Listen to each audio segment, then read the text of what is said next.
밥 한 그릇에 국 한 그릇, 반찬 세 가지가 놓인 쟁반을 받아들고 한 사람이 방이 떠나가도록 소리내서 울었다면 그 사람은 그전까지 대체 뭘 보고 살았던 걸까요? 탈북민 증언이라고 하면 대부분 비슷한 그림을 떠올리십니다.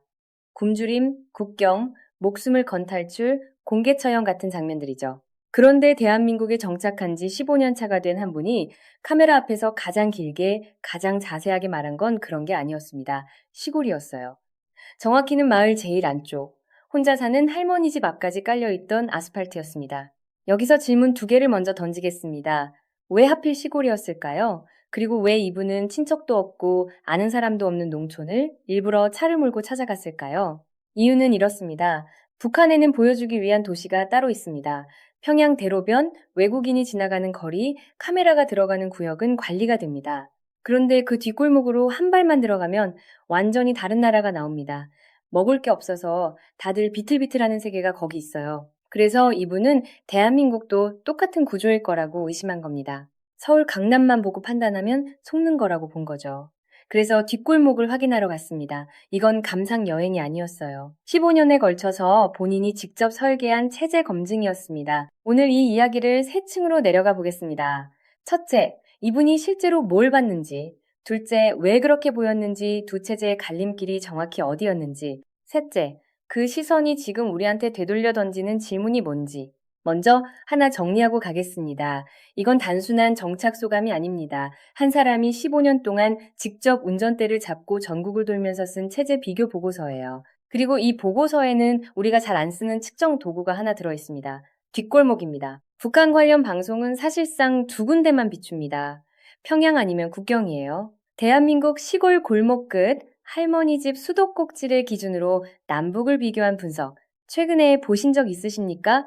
저는 거의 못 봤습니다. 그럼 이분이 실제로 본 목록부터 가겠습니다. 때는 9월 추석 전이었습니다. 논에서 기계 한 대가 지나갑니다. 한쪽에서는 볏짚이 털려나가고 다른 쪽에서는 자루에 알곡이 담깁니다. 우리한테는 그냥 콤바인이죠. 가을이면 전국 어디서나 보는 장면입니다. 그런데 이분은 그 앞에서 멈춰 섰어요. 똑같은 그림을 북한에서 본 적이 있었기 때문입니다. 배급소입니다. 위에서 미끄럼틀처럼 내려오는 통로 끝에 자루가 걸려 있고 거기로 알곡이 떨어집니다. 형태가 같아요. 그런데 의미가 정반대입니다. 한쪽은 기계가 일을 해서 곡식이 쏟아지는 장면이고 다른 쪽은 사람이 줄을 서서 이번 달 몫을 받는 장면입니다. 같은 자료인데 한쪽에는 노동의 결과가 담기고 한쪽에는 눈치가 담깁니다.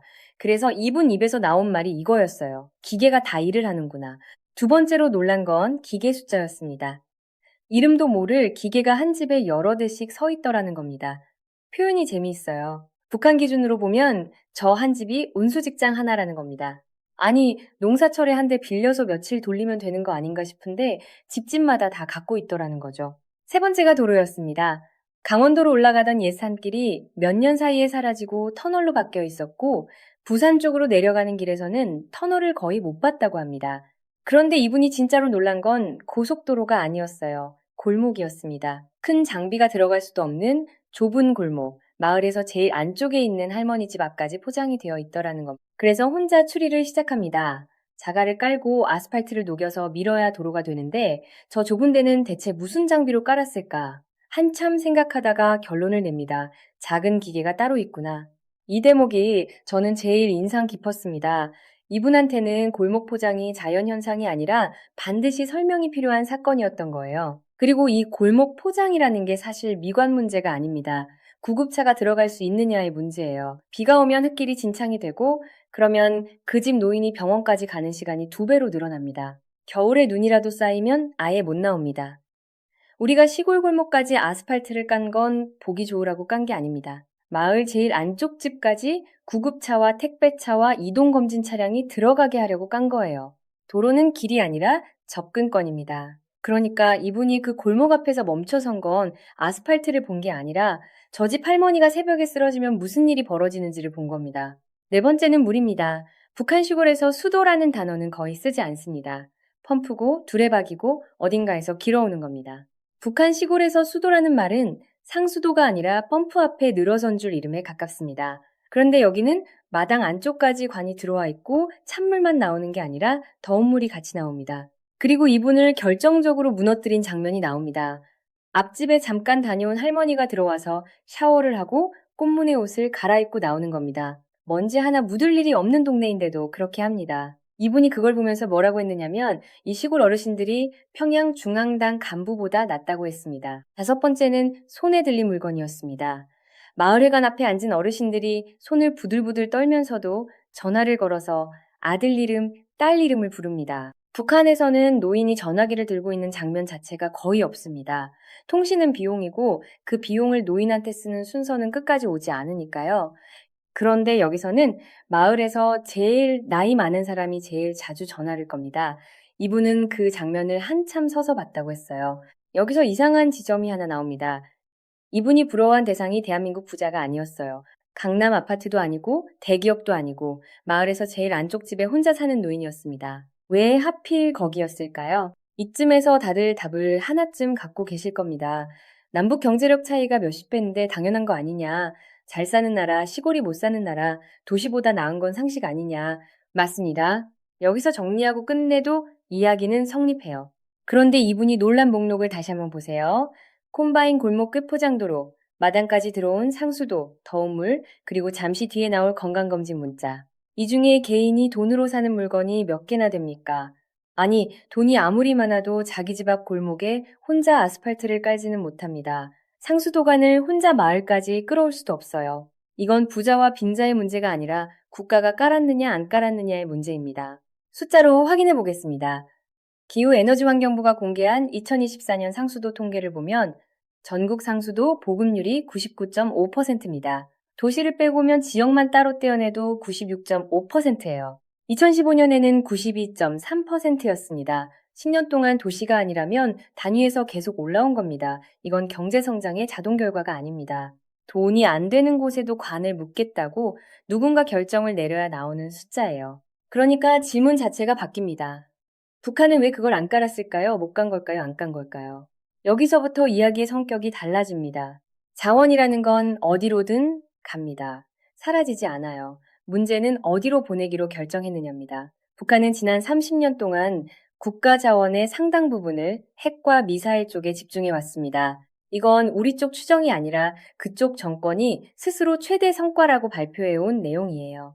반면에 지방상수도, 지방도로, 농기계 보급 같은 항목은 계속 뒤로 밀렸습니다. 이건 헛발질이 아니라 계산입니다. 그리고 결정적인 장면이 90년대에 나옵니다.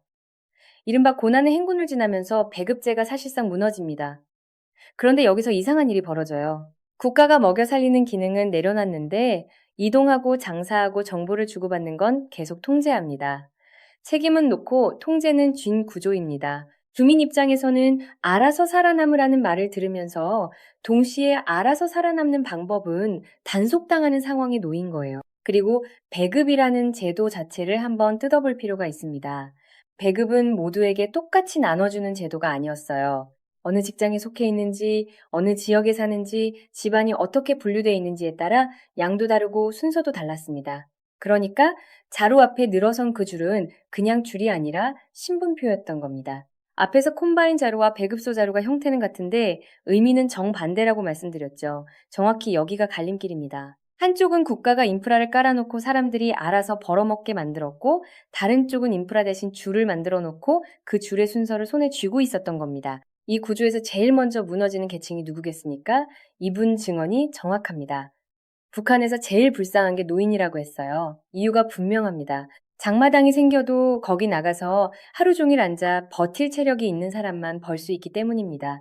오라는 데도 없고 갈 데도 없습니다. 시장이 국가를 대신하기 시작하면 시장에 나갈 힘이 없는 사람은 그냥 명단에서 지워집니다. 그런데 대한민국 시골 노인은 어떻습니까?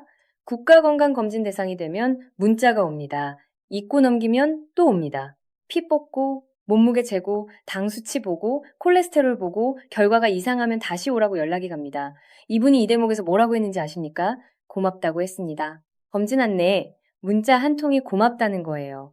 우리한테는 광고 문자 옆에 끼어서 지워지는 그 문자가 말입니다. 그리고 하나 더 있습니다.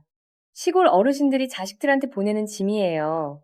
명절이면 오이면 오이, 배추면 배추, 쪽파, 대파, 양파를 직접 농사지어서 한 짐씩 싸보냅니다. 시장에서 사서 보내는 게 아니라 자기가 키운 걸 보냅니다. 그러니까 이 노인들은 국가가 관리하는 대상이면서 동시에 여전히 생산자예요. 북한 노인은 생산에서 밀려나고 국가에서도 밀려납니다. 같은 나이대인데 사회 안에서의 위치가 완전히 다릅니다.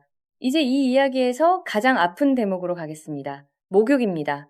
북한에서 그래도 좀 산다는 축에 들었던 이분 집에서 목욕은 이렇게 했습니다. 방 안빨래줄에 비닐을 둘러서 천막처럼 만듭니다. 그 안에 함지를 놓고 뜨거운 물을 부으면 김이 올라오면서 비닐이 부풀어 오릅니다. 안에 들어가 앉으면 돌아 앉을 자리도 없습니다. 물이 식으면 밖에 있는 남편한테 밀어버리라고 하고 남편이 다시 물을 데워서 날라옵니다. 목욕 한 번 하려면 조력자가 반드시 한 사람부터 있어야 하는 구조예요. 그래서 보름에 한 번 할까 말까 했다고 합니다. 이분은 그게 트라우마로 남아서 국정원과 하나원에 있을 때부터 시간만 나면 목욕탕에 들어갔다고 해요. 못 씻어본 기억이 사람 안에 그렇게 오래 남습니다. 자, 이 장면을 가난이라는 단어 하나로 정리하면 절반을 놓칩니다. 상수도와 연료가 국가 계획에서 빠지면 그 비용은 사라지는 게 아닙니다. 가정 안으로 넘어와요. 그리고 그 부담은 거의 다 여성이 집니다. 물을 깃고 데우고 아이를 업고 기차칸이든 정류소든 역전이든 사람들 앞에서 그대로 젖을 물립니다. 이분들이 부끄러움을 몰랐던 게 아니에요. 부끄러워할 여유까지는 배분되지 않았던 겁니다. 이걸 어떻게 봐야 합니까? 자기 국민이 목욕물을 남편 손으로 날라야 하는 나라가 미사일 발사 일정은 한 번도 늦춘 적이 없습니다. 이거 웃을 일이 아닙니다. 뉴스가 북한을 다룰 때 쓰는 단위는 늘 발사체입니다. 몇 킬로미터를 날았고 몇 발을 쐈고 각도가 어땠고 고도가 얼마였고 그런데 한 체제의 실력이 실제로 드러나는 자리는 발사대가 아닙니다. 수도꼭지예요. 지상파 뉴스만 보고 있으면 이 각도는 절대로 안 잡힙니다. 벌거벗은 임금님 앞에서 다들 옷감 얘기만 하고 있는 겁니다. 북한의 가난은 결과가 아니라 설계였습니다. 이건 실수의 목록이 아니라 선택의 목록입니다. 여기서 한층 더 내려가 보겠습니다. 명절 이야기입니다. 이분이 북한에서 제일 부러워했던 집이 어떤 집이었는지 아십니까? 떡을 사흘, 나흘, 닷새씩 먹는 집이었습니다. 본인 집은 설날 아침에 떡, 점심에 떡, 저녁부터는 국수였다고 해요. 그런데 잘 사는 집은 명절 떡이 며칠을 갑니다. 여기서 중요한 건 떡의 양이 아닙니다. 왜 며칠을 가느냐? 상하지 않게 두는 방법이 있어야 며칠을 가는 겁니다. 냉장고예요. 그러니까 그 사회에서 계급을 가른 건 얼마나 많이 먹느냐가 아니라 먹을 걸 며칠까지 보관할 수 있느냐였습니다. 소비량이 아니라 보존 기술이 신분을 나눈 겁니다. 전기가 하루에 몇 시간 들어오느냐가 그 집 계급이었던 거죠. 그래서 이분은 지금도 명절이면 떡을 잔뜩 합니다. 냉동실에 넣어두고 며칠씩 꺼내 먹습니다. 북한에서 맺힌 그 한을 없애버리려고 그런다고 했어요. 그러면 딸이 옆에서 이럽니다. 엄마, 이런 떡 자꾸 먹으면 엄마처럼 살쪄. 이분은 그 말을 듣고 웃으면서 눈물이 났다고 합니다. 한 집 안에서 두 개의 시간이 부딪히는 장면입니다. 어머니한테 떡은 결핍의 기억이고 딸한테 떡은 칼로리예요. 같은 상위에 놓인 같은 음식인데 두 사람이 완전히 다른 나라의 언어로 말하고 있는 겁니다. 먹는 이야기가 하나 더 있습니다. 하나원과 국정원에 있을 때 고기 반찬이 떨어진 적이 없었다고 해요. 제육볶음이 계속 나왔답니다. 그런데 같이 들어온 사람들 중에 고기를 싫어하는 사람이 있었다는 겁니다. 이분은 그 사람 목까지 눈치 봐가며 받아먹었고 나중에 검진해서 콜레스테롤 수치가 꽤 올라가 있었습니다. 왜 고기를 싫어했을까요? 먹어본 적이 없기 때문입니다. 결핍은 배만 굶기는 게 아니라 입맛까지 설계합니다. 사람이 앞으로 뭘 좋아하게 될지를 체제가 미리 정해버린 거예요. 이건 도로나 상수도보다 훨씬 깊은 층에서 벌어지는 일입니다. 인프라는 나중에 깔 수 있어요. 그런데 20살까지 고기를 못 먹어본 사람의 입맛은 나중에 복구가 안 됩니다. 이 이야기에는 잘 안 나오는 항목이 하나 더 있습니다. 생필품입니다. 이분들 표현으로는 시집을 가고 나면 속옷 같은 건 거의 못 입고 살았다고 합니다. 이게 무슨 뜻이냐면 공급이 부족해질 때 목록에서 제일 먼저 잘려나가는 게 여성용 생활용품이란 뜻이에요. 쌀은 그래도 배급 목록에 이름이라도 남습니다. 그런데 속옷이나 세제나 위생용품 같은 건 계획에서 우선순위가 뒤로 밀리면 그냥 사라집니다. 그리고 이 결핍은 통계에도 안 잡히고 뉴스에도 안 나와요. 당사자들이 말을 안 하기 때문입니다. 오늘 이분이 웃으면서 그 얘기를 꺼낼 수 있게 되기까지 15년이 걸린 겁니다. 그리고 인프라로는 설명이 안 되는 층이 하나 더 있습니다. 인심입니다. 이분이 북한에서 왔다고 농촌 구경이 하고 싶어서 왔다고 말하면 마을 어르신들이 서로 자기 집으로 끌었다고 합니다. 먹을 걸 싸들고 가면 이런 건 안 가져와도 된다고 다음에 올 때는 빈몸으로 오라고 했다는 거예요. 아스팔트는 예산으로 깝니다. 상수도도 예산으로 깝니다. 그런데 다음엔 빈몸으로 오라는 말은 예산으로 못 갑니다. 흥분의 박에서 나온 것도 결국 쌀만은 아니었죠. 처음에 제가 질문을 하나 던졌습니다. 쟁반 하나를 받아들고 왜 방이 떠나가게 울었느냐? 그 쟁반에는 밥과 국이 있었고 반찬이 3가지 있었고 우유 같은 콩국 한 통과 귤이 하나 놓여 있었습니다. 그리고 갖다 준 사람이 맛있게 드시라고 인사를 하고 나갔습니다. 그게 전부예요. 지금 이 시점에서 보면 처음 질문은 방향이 조금 틀렸습니다. 그분이 운 건 음식 때문이 아니었어요. 그 밥이 아무 조건 없이 자기 앞에 놓였다는 사실 때문이었습니다. 줄을 서지 않았고 누구 눈치를 보지 않았고 남의 몫을 뺏은 것도 아니고 다음 배급이 언제 나올지 계산하지 않아도 되는 밥. 태어나서 처음 받아본 종류의 밥이었던 겁니다. 그러니까 이분이 시골에서 확인한 건 대한민국이 잘 산다는 사실이 아니었습니다. 골목 끝에 사는 사람도 빠뜨리지 않겠다고 결정한 나라가 실제로 존재한다는 사실이었어요. 그게 콤바인이고 골목 아스팔트고 더운 물이고 검지 문자였던 겁니다. 그런데 15년이 지난 지금도 이분은 명절이면 포천 쪽 산에 올라가고 싶다고 합니다. 거기 꼭대기에 서면 북쪽이 내려다 보이거든요. 이 대비를 승리선언으로 끝내면 안 되는 이유가 여기 있습니다. 여기서 잘 살게 된 사람이 명절마다 산에 올라가서 두고 온 형제들 쪽을 내려다봅니다. 수구초심이라는 말을 이런 데 씁니다. 자, 이제 마지막으로 우리 이야기를 하겠습니다. 조금 불편할 수 있는 이야기입니다. 이분이 감탄한 그 시골이 지금 어떤 상태입니까? 같은 부처 통계에서 하수도 쪽을 보면 전국 보급률은 95.6%인데 읍면 지역은 78.8%입니다. 격차는 해마다 줄고 있지만 아직 남아 있어요. 그리고 훨씬 근본적인 문제가 따로 있습니다. 한국고용정보원이 발표해온 지방소멸위험지수를 보면 전국 228개 시군구 가운데 절반이 넘는 지역이 소멸위험지역으로 분류돼 왔습니다. 한번 보세요. 골목 끝까지 아스팔트는 깔렸습니다. 그런데 그 골목을 걸어 다닐 사람이 줄고 있어요. 수도가는 묻혔는데 그 수도를 틀 사람이 사라지는 중입니다. 인프라가 먼저 무너지는 게 아닙니다. 사람이 먼저 빠지고 인프라만 남아서 늙습니다. 그리고 사람이 빠진 마을에는 다음 예산이 잘 안 갑니다. 효율이 안 나오니까요. 이분이 본 그 마을은 수십 년에 걸쳐 누군가가 하나씩 깔아놓은 결과였습니다. 관을 묻고 길을 내고 문자를 보내고 안 오면 전화를 거는 일을 계속 반복해서 만든 겁니다. 그런데 그렇게 쌓인 건 무너질 때도 조용히 무너집니다. 어느 날 뉴스에 나오는 게 아니라 마을 회관에 나오는 사람이 한 명씩 줄어드는 방식으로 무너져요. 여기서 한 가지만 더 짚고 가겠습니다. 이 증언에는 아주 실용적인 정보가 하나 들어있어요. 언젠가 남과 북이 다시 마주하는 날이 온다면 그쪽 사람들이 제일 먼저 확인하려는 건 우리 수출액이나 성장률이 아닐 겁니다. 뒷골목입니다. 오늘 이분이 그랬던 것처럼요. 체제의 신뢰도는 제일 잘 보이는 곳이 아니라 제일 안 보이는 곳에서 판정이 납니다. 우리가 지금 지방을 어떻게 다루고 있는지가 나중에 그 판정의 근거가 된다는 뜻이에요. 그래서 마지막 질문을 하나 남기겠습니다.